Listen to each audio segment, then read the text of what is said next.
Before he was a king, he was a shepherd. Unseen, uncelebrated, yet fully known by the one who sees all.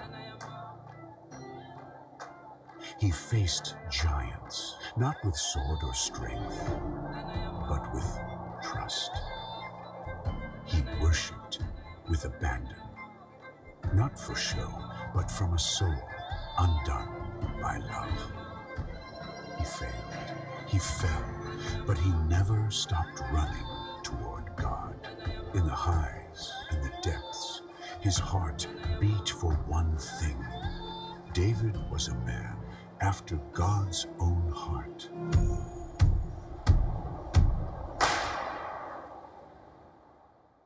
Morning. Happy Father's Day, Daddies.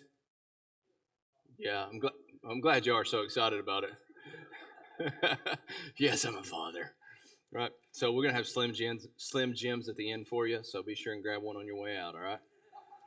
Best Father's Day gift ever. It is cool to see so many dads here. You're not out golfing. You're not out fishing. You're at church. So that's cool. We did have an awesome week as well. Kid Blast was awesome. Yeah. So if things seem a little disheveled, like chaos is going on, or maybe still around, it probably is from Kid Blast. But it was, thank you for all of you folks who served. We had a great week with a bunch of awesome kids. So thank you for that. Thank you for the deacons and those folks who set this place back in order, and did it with great care and great detail. I'm grateful for you. So my name's Dustin. If you're new, I'm the pastor here, and there's a QR code right in front of you. We want to know you. So if you don't want us to know you, that's okay. We're still going to try to figure you out.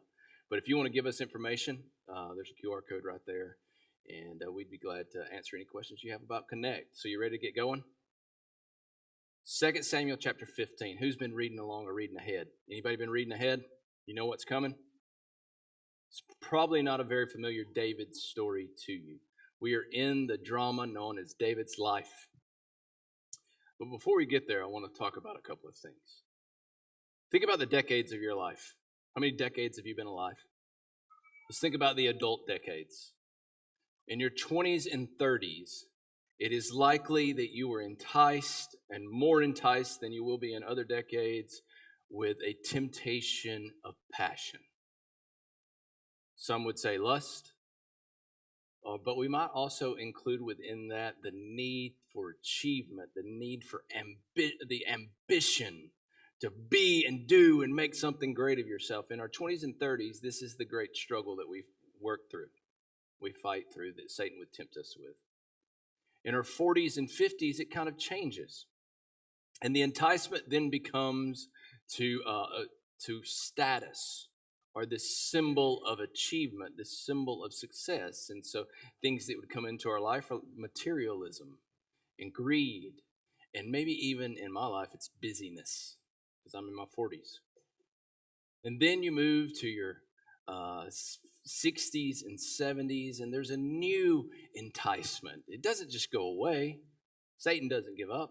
There's a new enticement, a new desire that seems to come forth in us, and it's this need for control. And oftentimes it looks like cynicism. So in our 40s and 50s, we may be trying to keep up with the Joneses. In our 60s and 70s, we know our kids are terrible parents, don't we? They just don't know what they're doing because we have lost control of them. And then in our 80s and 90s, the temptation doesn't go away, but then you and I might be enticed to worry and to grow in despair. Our health may fail. Our past things that we thought would come and be reconciled seem unreconcilable. You see, in each of these decades and these time periods and these seasons of our life, you and I face different challenges. We have different desires and different enticements and different temptations from Satan. But the reality is that in our lives, we can face any of those at any point in time in our life, any of those temptations from Satan. He's not going to just give you one offer. He's going to give you many, many offers. But there will be times where we experience weariness. We will all experience it. Whether you're 18 here today and you're experiencing, or whether you're 88, you will experience weariness in your life. You will grow tired. The burdens of life will come upon you. It may be college, it may be children, it may be grandchildren, it may be a diagnosis and old age. But whether we're 18 or 88, we will grow weary. Now, you may not be weary today, and good for you. But I promise you there's someone sitting to your right or to your left that is weary in this room today. It's a part of life. Today's story that we're going to cover, beginning in chapter 15, verse 30, all the way through chapter 17, is a season in David's life. It's the fall season, and it's approaching the winter season.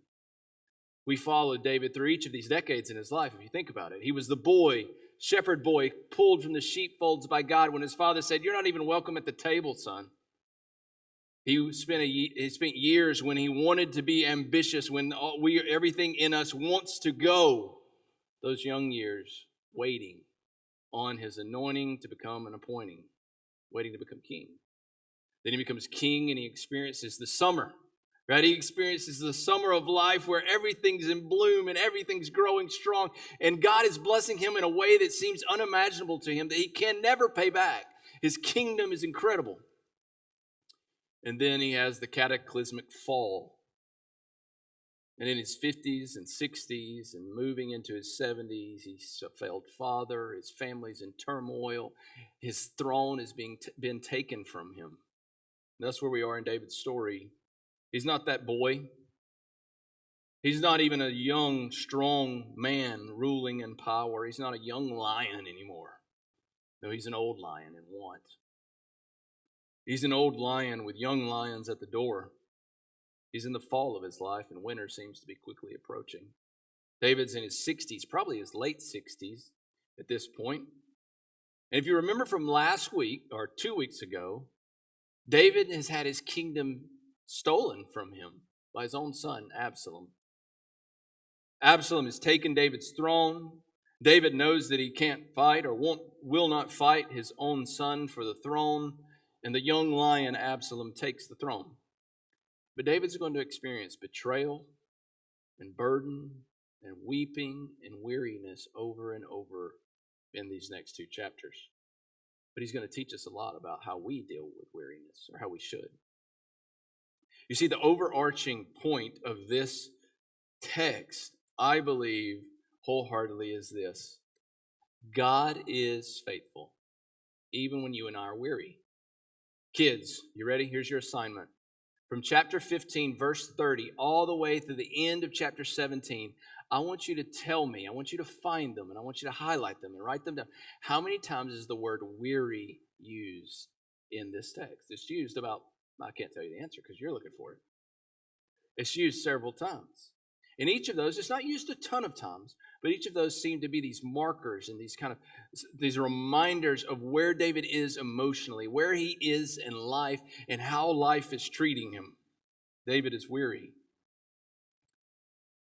So what do we do when we are weary? What should we learn from the weary prince? In chapter 15, verse 30 is where we're going to begin. Are you ready? David went up the ascent of the Mount of Olives, weeping as he went, barefoot with his head covered. And all the people who were with him covered their heads. And they went up, weeping as they went. And it was told David, Ahithophel is among the conspirators with Absalom. And David said, "O Lord, please turn the counsel of Ahithophel into foolishness." You see, David has experienced betrayal by his son. He's experienced his son, this fractured relationship, this relationship that's been irreconcilable for a while, now exploding and destroying his kingdom. But he never would have guessed, I don't think, that Ahithophel would have betrayed him.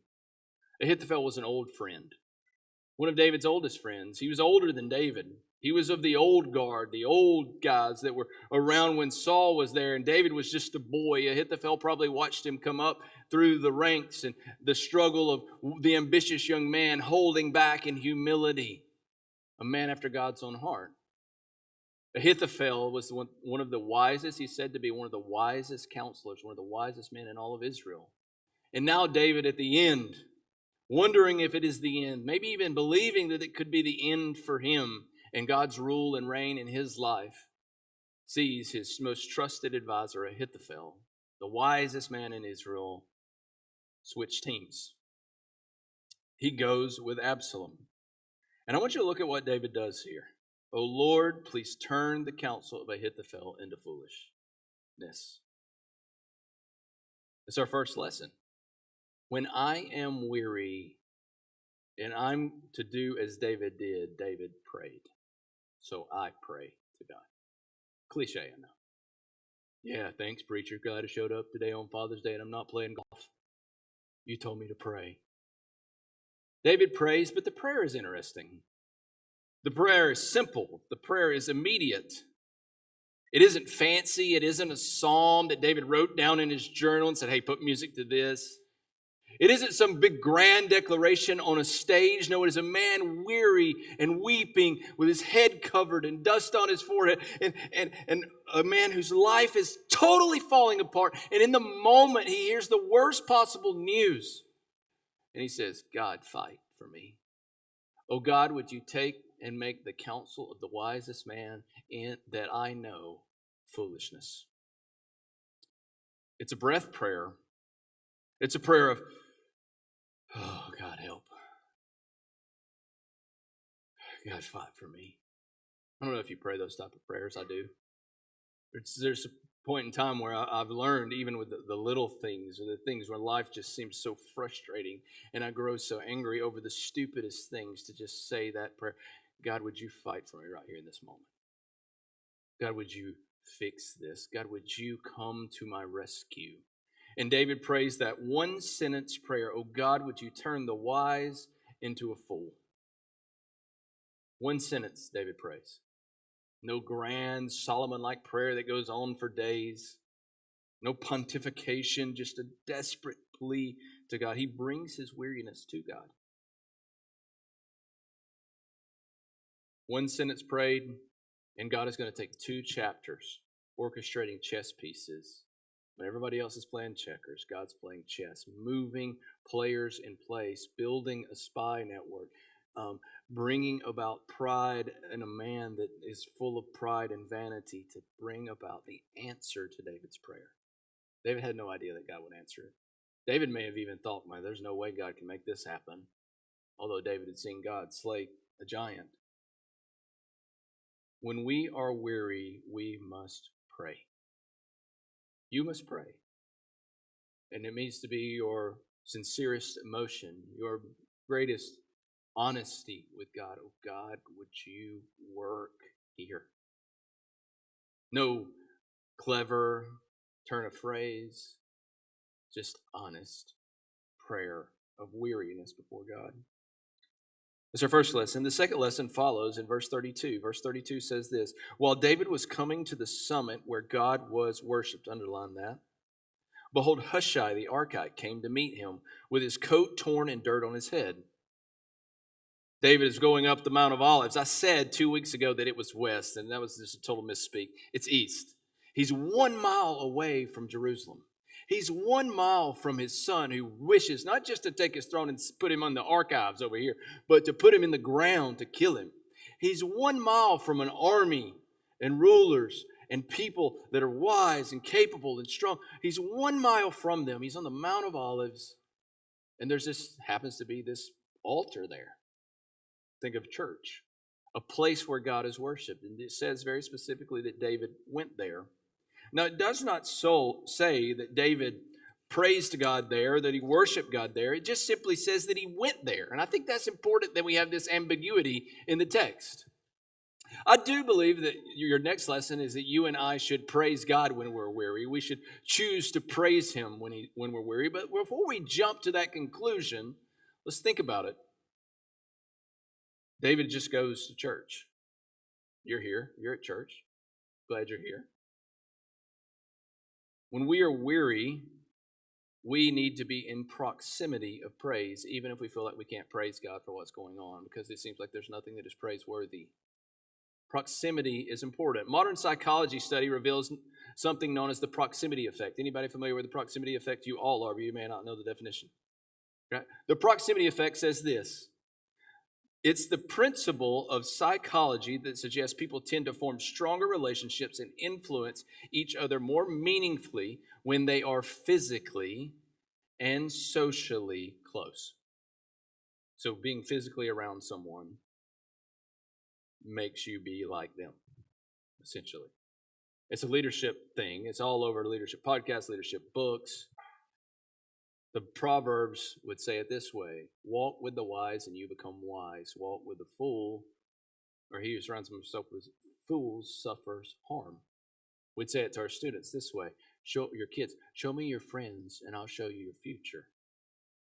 Leadership would say, you want to be financially successful, be around people who are financially successful. You want to be someone who's successful in building a business, be around people who build businesses and have been successful. You want to be someone who's educated on anything, be around those people who are educated in that thing. You want to be someone who's a good parent, be around people who are good parents.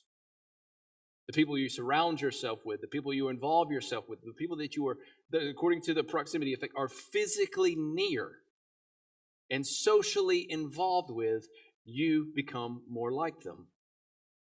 We believe it for finance. We believe it for social status. We believe it for education.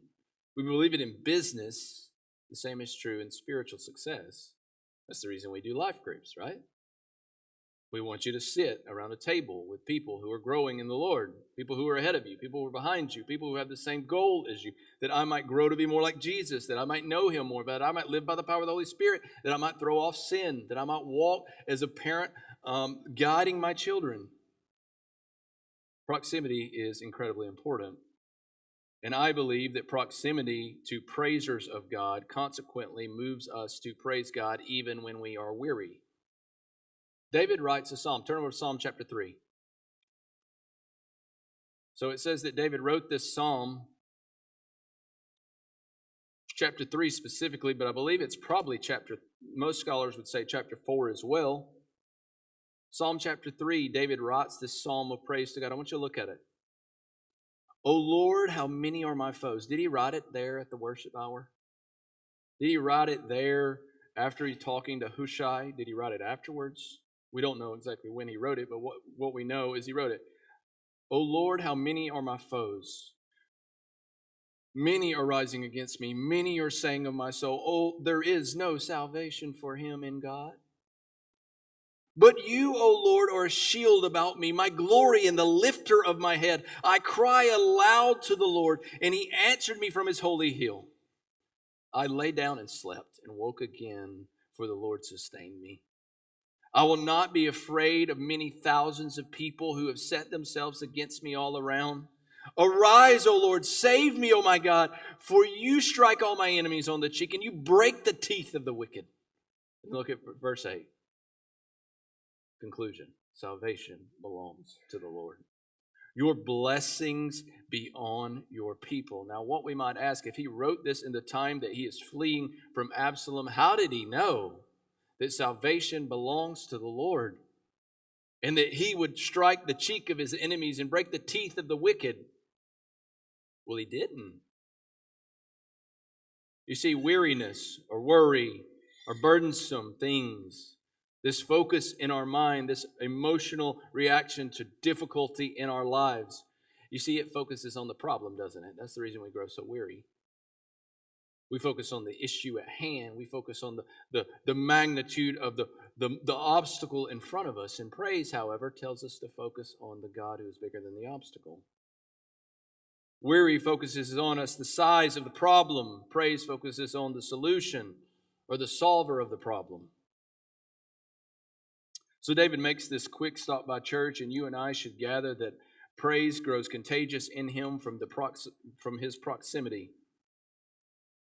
David praises when he's weary, and you and I should do the same. Back to chapter 15, verses 33 and 34. However, while he is at church, he encounters an old friend, Hushai the Archite. I want you to look at 33. David said to him, Hushai the Archite, who comes to him, he said, If you go on with me, you will be a burden to me. Man, you ever had a friend say that to you? Yeah. I'm not sure exactly what David is feeling here. I wonder if it's a little bit of self-loathing, a little bit of self-pity, a little bit of, I made this bed and I shall lie in it. I don't need another friend. But nevertheless, God is going to use all of this situation and this orchestrating for his glory and David's good. But if you return, 34, but if you return to the city and say to Absalom, I will be your servant, O king, as I have been your father's servant in time past, so now I will be your servant, then you will defeat for me the counsel of Ahithophel. So Ahithophel's counsel is a big problem that David is worried about. He's grown weary over it. Verse 37, so skip down. So Hushai, David's friend, that's good to hear, came into the city just as Absalom was entering Jerusalem. So Hushai takes the 15-minute walk from where he is with David. He has to turn around. He's been crying with David. He wants to help David. He's standing there going, David, what can I do? And David says, go to Absalom. And so Hushai goes to Absalom. And it just so happens that as Absalom is riding in from the south up to Jerusalem to take David's throne, Hushai meets him right there at perfect timing. Pause on the story. So if you think about this as a movie, you got David, the main character. We're seeing his story, but we're also seeing Absalom's story. So it's kind of jumping back and forth between the two. So we just kind of jumped, and so Absalom is meeting Hushai like, hey, buddy, what are you doing here? You coming to spy? And Hushai's like, no. And then we're going to jump back to David. So David moves forward from this conversation with Hushai. He moves forward from his time at the worship service. He moves forward from his breath prayer, a desperate plea for God to act on his behalf. And David gets more conversations.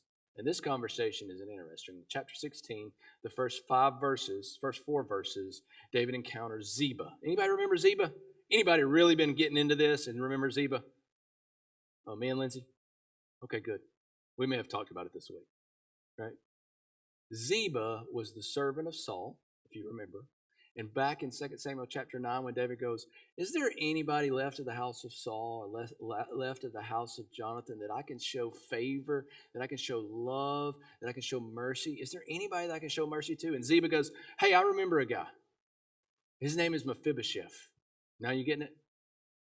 Mephibosheth was that boy, that child of Jonathan, who when Jonathan was killed in battle with Saul, the nurse fell on the kid's legs and broke his legs, and he was crippled the rest of his life. And he's a grown man living in obscurity, living in poverty, and he has nothing, and he's crippled, and he has no one to help take care of him.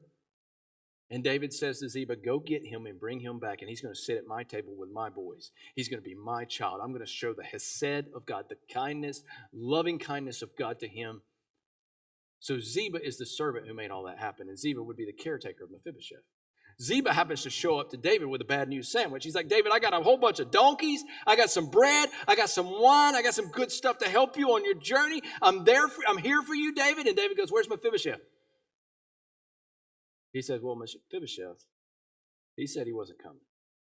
He said, maybe this is the time where God will restore to me the kingdom of Saul, and I'll become king. He's thinking that you and Absalom are going to kill each other and destroy the country, and that he'll just rise up and he'll get to be the king again. Or he'll get to be the king like he thinks he should be. How discouraging. A man that you've loved. A man that David had shown grace and mercy to. A man that David had done so much for when he could do nothing for himself.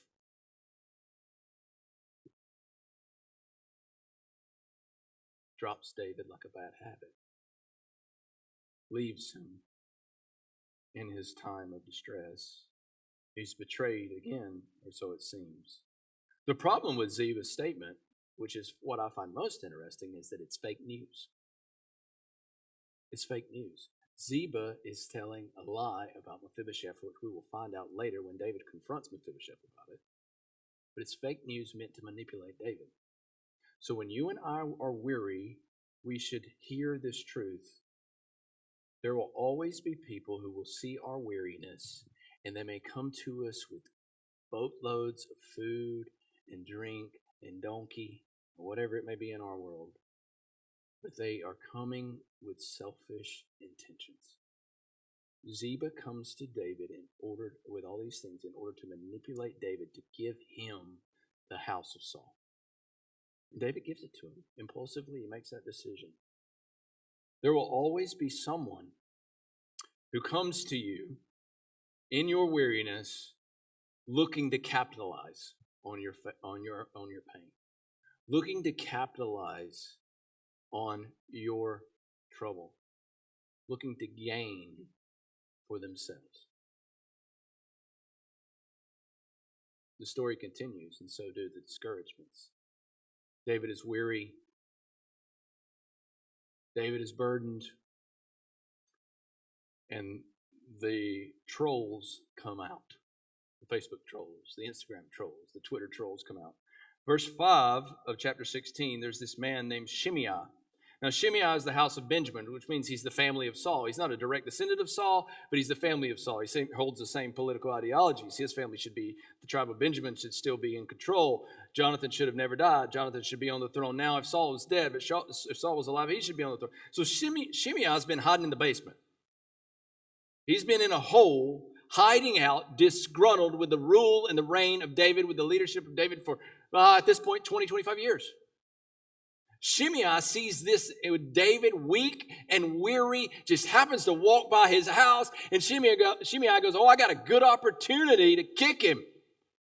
Shimei comes out cussing, throwing dirt, rocks at David. Verse 7 of chapter 16, he says this, and Shimei said as he cursed, get out, you man of blood, you worthless man. The Lord has avenged on you all the blood of the house of Saul, in whose place you have reigned, and the Lord has given the kingdom into the hand of your son Absalom. See, your evil is on you, you man of blood. Excuse me, sorry, I should have cut my mic off. He calls David a man of blood. He calls him worthless. He calls him a scoundrel. He says that he executed Saul and his entire house. He calls him a murderer. He calls him worthless. He says God's doing this to you. It's your punishment. What's true and what's not? What's true and what's not? Was David a murderer?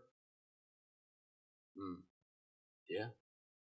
Did David murder Saul? Did David act in vengeance towards Saul and his house? Did he exterminate them? No. Was David an adulterer? Yes. Was David a sinner? Yes. Was David a worthless man? No. So mixed in these accusations, mixed in this criticism is both truth and false. David was found worthy by God to receive God's grace and His mercy and His blessing and God's presence. God's presence remains on David even though David is disciplined. Even though David is in a time of hurt and time of weariness, a time of burden, a time of pain, a time of hardship, God is still working and will continue to work in David's life. God still loves David deeply. That's that beautiful verse that was on your Bible notification this morning, your push notification from the Bible app. Right? God is a father to David, acting toward him with compassion. It's not vengeance from God, it's discipline from God, maybe. However, what we can gather here from a humanistic standpoint is that there will always be times when you and I are discouraged, when you and I are weary, well, someone sees it as an opportunity just to pile on, to accuse us. You know, that's one of Satan's chief tools against you and me, that he stands before God and accuses Dustin of what Dustin's done, accuses me before God, accuses you before God. There's always someone to accuse you. One of them is a supernatural being. There will be other people who accuse you, like Shimei. There will be people, let's just say it this way, you will accuse yourself. I'm a hypercritical person, especially of myself. Part of my psychological makeup, I guess, Enneagram 1, I'll accuse myself. Understand this, when you are weary, there will always be people who wish to accuse you, wish to kick you when you're down. There will always be critics, and there will be critics that are there when you don't need critics. There are some critics that are good, though. Some criticism is essential for our lives. It's important. Oh, did David need a critic when he looked over the wall at Bathsheba and said, oh, look at her. Right? He needed a critic to say, bro, sit down, old man. Man, if he'd had a critic then.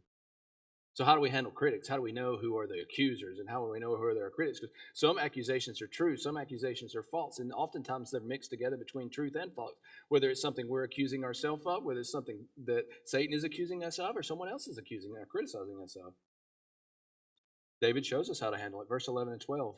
Abishai, the son of Zeruiah, one of David's heavy, he says, let me just remove that guy's head from his shoulders, please, David. I'll take care of that for you, David. We can shut him up right now. Verse 11. And David said to Abishai and to all the servants, behold, my own son seeks my life. How much more now may this Benjaminite leave him alone and let him curse, for the Lord has told him to. Verse 12. It may be that the Lord will look on the wrong done to me, and the Lord will repay me with good for this cursing today. What do you see in David's response to the critic? To Abishai saying, let's silence the critic. What do you see David say? One, he says, I see the real problem. I see the big problem. What's the big problem? It's not some guy screaming and cussing at you. It's not some guy throwing stones, rocks, pebbles, kicking up dust, acting like an idiot. It's not some troll on Facebook. The real problem is David's son wants to kill him, Absalom. That's what David says. We ain't got time to fool around with this guy. Absalom's going to kill me. He's taking the throne. So David sees the real problem. He remains focused on the real problem, but he also remains focused on the one who can solve the problem. What does he say in verse 12? It may be that the Lord will look on the wrong done to me, and that the Lord will repay me with good for this cursing. David says, God's the one who can solve my problem. Maybe this criticism is from God, but the same God who may be allowing this criticism is the same God that can save me from this criticism. I'm going to trust God that he can handle both my enemies and my critics. He's trusting God in this moment, which is that next lesson. When I am weary, I can pray. When I am weary, I can praise. When I am weary, I can trust God's sovereignty over the situation. I can trust God. David trusts God. Verse 14 is a good hint, kiddos, if you're looking for that weary. It says, and the king and all the people who were with him arrived weary at the Jordan, and there they refreshed themselves. You see, I think this is my favorite application from the text this week, and I've got to live it this week. So oftentimes I do well in trusting God with the big problems, right? Grief, hardship, very difficult situations, families falling apart. This sort of things, I go, God, I trust you with this. I trust that you'll work this out. That's the pastor life. Your life is probably not that way, but you probably trust God with the big problems. At least I hope you do. I hope you would. But then there's the little fools in my life. And I'm not talking about my kids. The little dust kickers, the little pebble throwers, the little accusations, the little problems. I don't do so good with the little problems. Right? And oftentimes when I'm trusting with the big problems, what happens? A little problem gets thrown in there, just like in the story. So I wrote this Thursday about 11:30. We can trust God with the big life-changing things going on and then suddenly lose our mind on a kid that didn't pick up their laundry, or a slow driver on 431, or the internet going out. I wrote that at 11:30 Thursday. You know what happened Thursday at 11:30? Oh, way worse than that. Thunderstorm. Lightning strikes. I live in the middle of a pasture. So I get in my car. The sermon is done. And I call Lindsay. I'm like, well, it's about 2 o'clock. I'm kind of done with the sermon. I'm feeling optimistic about the weekend and about the rest of the day. I'm like, we'll go work out. I'm going to Arab to check out the new building. I'm coming back. She says, oh, by the way, the internet got struck by lightning. So I get home, and I'm on the front porch, and I've been reading, and I read myself to sleep. So I took a little nap. It's about 5 o'clock, and then I'm on the phone with somebody, and she comes out. It's 5 o'clock. She says, we got another problem. The hot water heater won't work. If you remember the hot water heater stories, it's an issue, right? It had blown the GFI on the fridge in the garage. It had blown the GFI on the hot water heater under the house. And it fried my garage door opener. Just my side, not her side. Spectrum. It's Spectrum Internet, too. So it was like 7 days later. Three.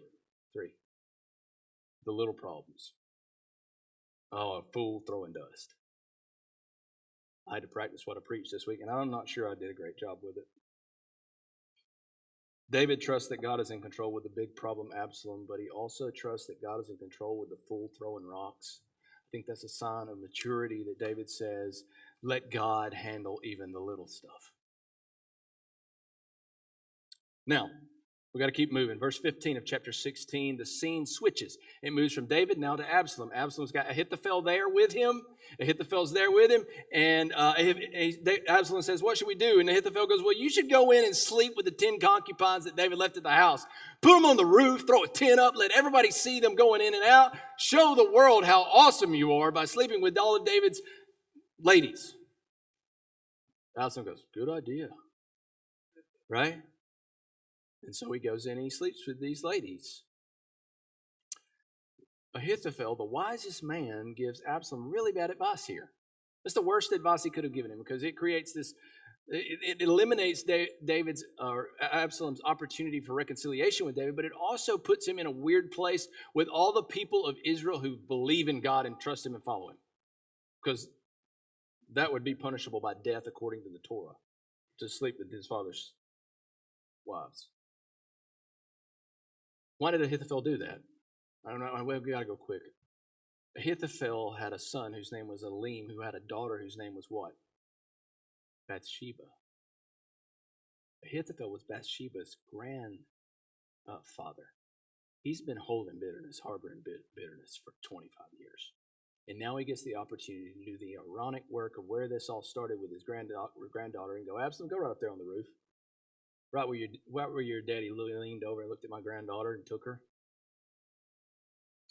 Absalom takes the advice, and this is kind of the beginning of the end for Absalom. He takes the bad advice, and then in chapter 17, verses 1 through 3, he's going to not take the good advice. So he's going to take the bad advice and apply it, and he's going to ignore the good advice. Chapter 17, verses 1 through 3. Moreover, Ahithophel said to Absalom, let me choose 12,000 men, and I will arise and pursue David tonight. I will come upon him while he is weary and discouraged, like my voice, and throw him into a panic. And all the people who are with him will flee. I will strike down only the king, and I will bring all the people back to you as a bride comes back to her husband. You seek the life of only one man, and all the people will be at peace.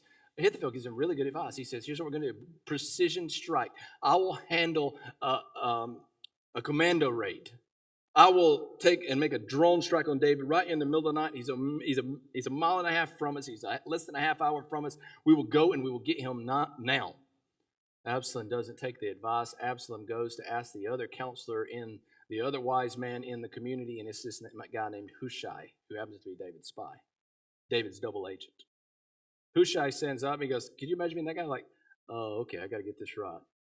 Hushai says, no, that's bad advice, man. Well, tell us what we should do. Well, you should go, Absalom, and you should gather everybody from the north and Dan to the south and Beersheba, and you should bring all of the people to Israel, and you should go out with a nice brand new mule, and you should have your hair flowing in the wind, and you should lead them out into battle. That's what he says in verse 11, 17 verse 11.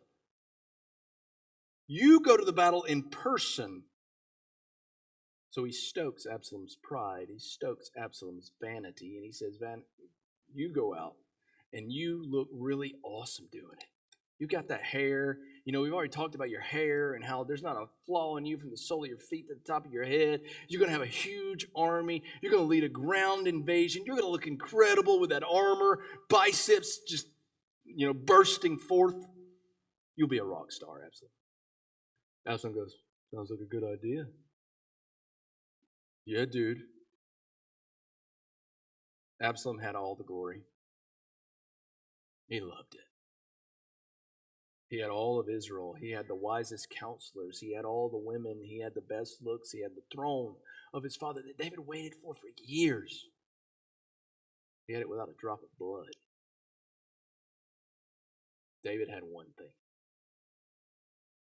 a desperate plea to a faithful God. And here we have seen God orchestrate the chess pieces. And God answer that prayer of David. Is a God working with an invisible hand to bring salvation to David. Look at verse 14 of chapter 17. And Absalom and all the men of Israel said, the counsel of Hushai the Archite is better than the counsel of Ahithophel. For the Lord had ordained to defeat the good counsel of Ahithophel so that the Lord might bring harm upon Absalom. But David doesn't know it. David has no clue. You and I know it. We knew it from the start. We knew that David wasn't going out like this. He's David. But this is an important lesson. When we are weary, we must pray.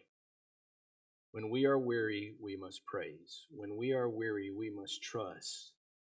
But also, when we are weary, we must keep moving. Keep moving. David will continue to move. He doesn't know. We go to 17, verse 22. It says that David hears, and he doesn't know whether Absalom is going to take the advice of Ahithophel or whether he's going to take the advice of Hushai. He doesn't get that information from his spies. So David has to move. And it says, David arose, and him and all his people went across the Jordan River. And not one was left there that morning. David keeps moving. You and I must keep moving. If you're weary today, when you grow weary, don't stop. Don't get hit in the gut and lay down. Keep moving. Psalm 27, Psalm 37, Lamentations, Micah, Hosea, Isaiah, all tell us to wait on the Lord. And when you are weary, you probably will be waiting on the Lord. It'll probably be because you don't see what the next step is. And you don't know where the next blessing will be or where God will be acting in the next way.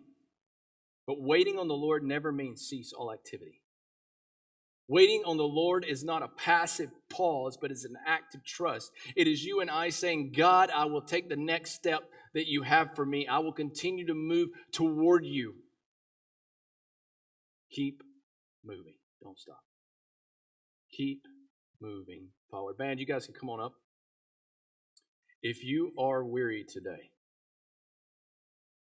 pray. Pray an honest prayer, a desperate prayer. If you are weary today, choose to praise. And maybe you're not feeling it, but maybe you need to be around someone who is. If you are weary today, trust in the sovereign hand of God. If you are weary today, don't quit.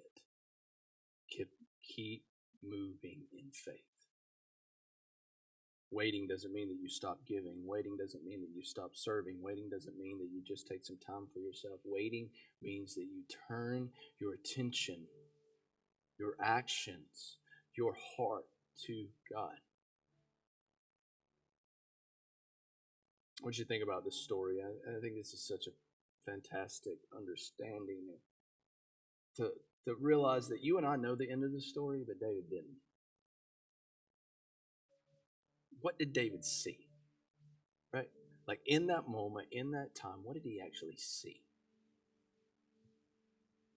Well, he saw Hushai give advice, but he didn't know if it would prevail. He saw that Ahithophel had given advice, and he didn't know if it would fail. He didn't know if he would ever sit on that throne again. That's what he saw. Man, that's a cloudy day.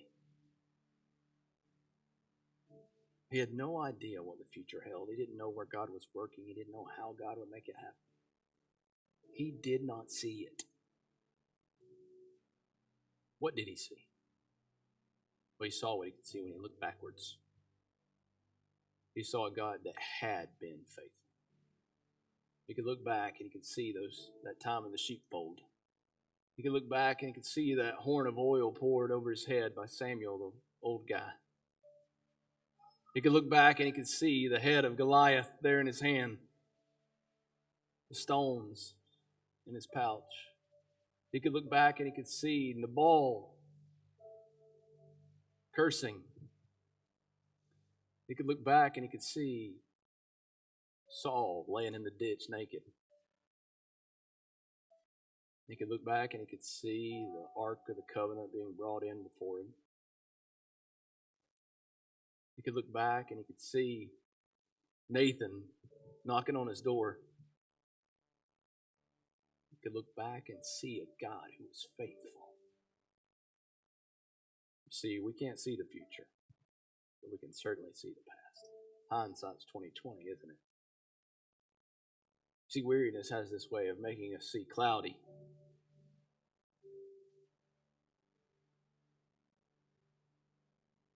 Maybe you're here today, you're weary because you can't see what God's doing. All you can see is what's right in front of you. Maybe it's a big dark cloud. Maybe all you can see is a diagnosis. Maybe all you can see is a prodigal child. Maybe all you can see is financial pressure, a bank account that just doesn't seem to be enough. Maybe all you can see is uncertainty about your future. Maybe all you can see is a critic.